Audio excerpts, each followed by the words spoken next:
In big construction and emergency response contracts and things like that, especially with FEMA, they have contracts out there called MATOCs or SATOCs, which are basically mandatory award contracts.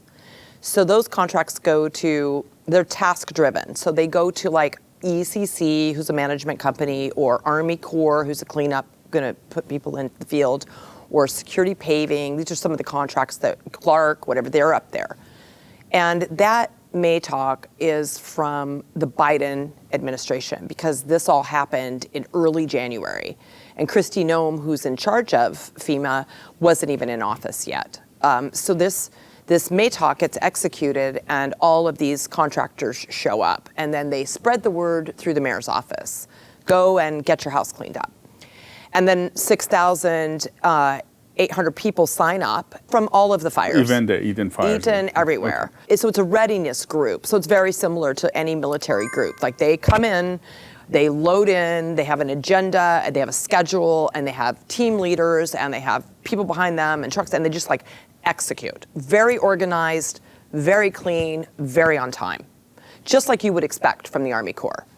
And National Guard is working in concert with them, and they are in a theater. This is theater, real theater, just like you would if they were in a war. They are so tight, and they do such a good job. But they can only do the job for the people that opted in. Their job is not to take over for you. Their job is to help you if you need help. Give you a bottle of water, ask you what you need, and complete the task that's at hand. So March 31st, the MATOC expired. It was up because they renew them every so many years. They got an extension till April the 15th. More people opted in, but not thousands, just more. And they stayed a little bit longer, and they kept a little bit more of like teams together. But, there was a quote by the colonel that was running Army Corps of Engineers, I think he was on Adam Carolla, where he said, as the sun rises on June the 1st, we are out of here any minute, They don't mess around. That's how they operate, and they did. So the stragglers that were left behind doing final cleanup. But they did not, by any means, clean it all up, because not everybody wanted it cleaned up. You had to forfeit your debris removal insurance, number one, and you weren't sure if you even had insurance, or was it enough insurance, or was it too much insurance? So there were quite a few people that were resident, scared, just didn't want to. You had to give up the insurance, so the insurance would cover it Correct. So the debris removal insurance was part of the opt-in. If you opted in, your debris removal insurance, if you had any, would go toward that cleanup. And if you were not happy with the cleanup, then that's it, your insurance. Mock sneaks, yeah. Or if it wasn't all of it. Or if it was, let's say it wasn't all of it, then you would just have to figure out the rest of it. So some people didn't sign up. Then what happened next? So they cleaned up everything that they could, and then other people started working on doing their cleanup, whether it was through private contractors or doing it on their own or whatever. But what came to pass really quickly for me was that it was difficult for private contractors to get what's called a haul route in the building department. It's provided by the grading department, and it is exactly what it sounds like. Which direction will you be taking the debris or your dirt? It's called a haul route or a hauling route, and you get a haul route hearing, and you go and you petition for however many trucks, thousands of trucks, whatever trucks, to go from point A to point B, and then you get permission to do that from the state, to go on those roads and to pick up the debris, put it in the truck, drive to the dump it in the dump, come back, repeat, 10,000 trucks or whatever. So I knew pretty surely that the Army Corps had removed about 250,000 trucks. And they were doing it in local landfill. The reason they were doing it in local landfill is because that was offered to us pretty quickly. And I've been told to correct this, so you can fact check me if you like, but Karen Bass found herself in a tight spot when Donald Trump arrived. They were all at this meeting. And she, in an effort to expedite things, made some promises at that table. I think Trump wanted voter ID and turn the water back on. Now, neither one of those are bad ideas. Turning the water back on is a little complicated, but voter ID, I think, is pretty important. And there was a lot of yes, yes, yes. We'll be ready in 5 days. We're going to start and we're going to make this happen. And one of the things that happened was to remove some of the restrictions for toxicities and contaminants in the debris that was going into local landfill.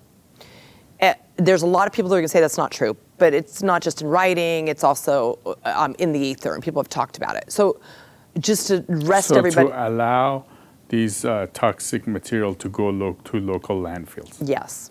Let's just go ahead and it'll be faster. Let's expedite, let's get this done. I made all these promises, we need to go. And you could say, okay, it's not true. It doesn't matter if you put it out there because somebody in Calabasas is saying, hey, I'm going to go to sleep tonight with my kids and I don't know if it's true. And I don't want to worry about it. And I don't want my real estate impacted by that. And I don't want my kids' health impacted by that. So it's like, it becomes a thing where if it's not true, then prove it because you said it. So, and now you've got all these lawsuits. So in short order, most of the big landfills got upset. And because their citizens did. The mayor of Azusa was famous for going on the news. He goes, well, I found out about it when you did. He found out that they were dumping in Azusa when he was from Channel 5 News. So it's not like they went out and they went and talked to these communities and they sat down. And then there was a big ruckus and they went in front of the Board of Supervisors. And they made this, like, quote unquote, win at the Board of Supervisors. Well, they didn't win anything. What they got was the Board of Supervisors agreed to, instead of allow them to do, I don't know, however many dumps a day, they got double that. They were allowed to do more dumps per day, which means that the Army Corps could get more stuff out of there faster by loading in more trucks. Not more time and not more volume, just more trucks per day, which was important because remember that their time clock is ticking. They're leaving. They're federally funded. They're already gone right now, right? Now. Mm-hmm. So this process goes on. And I'm watching it, and I'm like, I don't understand why we don't just put it on railroad. There's railroad everywhere. We could just truck it to a laydown yard. And everyone's like, oh, no, it's never going to happen. I can't get a call. I can't get anything. I call Union Pacific. Everybody's open. Anybody's like, yeah, I mean, if you have somebody, they connect me with a guy who does debris on rail from Northern California. Terrific guy, David. Go and look at different places, come up with a plan, write a white paper. I wrote a beautiful white paper, hauling route hearing, 12.4 miles, 34.4 miles, this much capacity. I find a dump, I do everything. I send it to Gavin Newsom's office. Nothing, crickets. I get somebody that is friends with him to deliver it to him, nothing, crickets. No traction. I have have no choice because it's so important. I send it to Bobby Kennedy. And I say, I'm not getting any traction, can you help me? Then it goes to Lee Zeldin's office. And Lee Zeldin mobilized immediately, right away. Top of EPA, top of Army Corps, everybody, read this, dig into it, see if it's viable, check it out. That's management. That's leadership. So we get everything organized. We discover that it's actually a great idea. There's a 6 million, I can't even say it. There's a 6 million cubic yard, 6 million cubic yards landfill located over by the border in Imperial and Mesquite, up by Glamis in San Diego, with its rail served directly to Puente Hills. It has 7 miles of custom rail. Puente Hills is hundreds of acres. It's a laydown yard for rail. It's 12.4 miles from Altadena. It's 34.4 miles from the Palisades Malibu fire. All highway, easy. Guess what? It's closed. It never opened. $500 million of taxpayer money, and they never opened it.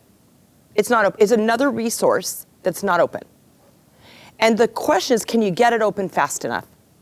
Can you open it? Well, we could RFP it. That means there's like a request for proposal. We could sell it to somebody maybe. But the process of that is so time consuming. Even though the tenant, they rented it to a company, would move. It's the process of like getting them out and getting trucks in there. So I'm literally diligently making phone calls, trying to figure out how it can be done. I had a huge meeting, and still the whole time, nothing from Gavin Newsom's office. How much of this debris has been removed so far? I would say we're about 50% removed. And is it already filling up the landfills in these neighboring cities? I would say probably some more than others, but it's not even about that. It's just not the right kind of debris to put in those landfills, and those landfills are for those cities. Because our California Sands District, which is basically Los Angeles Sands District, Sanitation District, is like, I think they have 80 offices throughout the United States with dumps, and they do our trash disposal. They're all of your trash that gets picked up every day, and they're really good at it. They're very good at it. And they go to dumps and waste management dumps, and they charge for anyone who's in construction and dumping, and it's a big business. It's the garbage business.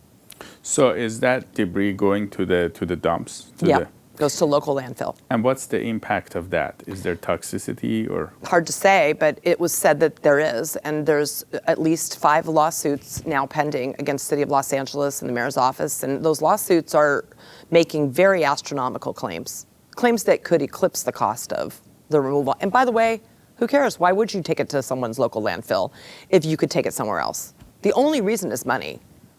It's just more money. Does it cost more to put them in? Yeah. It costs more to throw your trash away the right way. It always does. Recycling is expensive. Toxic debris is expensive. It's expensive. But we have the facility for this kind of an emergency, and we're not operating it. It's just another resource we're not operating. It's astonishing to me. And the impact, right now they're getting trucked from these areas, like the Altadena area and Palisades, to these to Calabasas and Silmar and Simi Valley and and Azusa. Is there thousands of trucks every day? Thousands of trucks. There's probably 1 million trucks of debris if you add all the fires together. And people don't want to say that out loud. There's 1 million, everybody. It's not. It's a very big fire. There's still trees and dirt and metal and outbuildings and buildings that weren't touched, and commercial buildings and parking garages. It's a lot of stuff. And all the streets are ruined.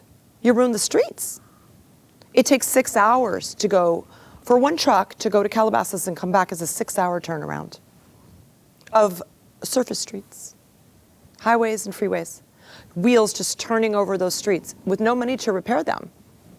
As you said, half of this is left, right? Because Correct. people are using private contractors. How long do you think it will take for that to be done? If we don't come up with a good haul route to a way to really move volume and allow private contractors to actually remove debris quickly, it could take years. If we do it right away, we could do it in, same amount of times it's taken to do this, 6 months.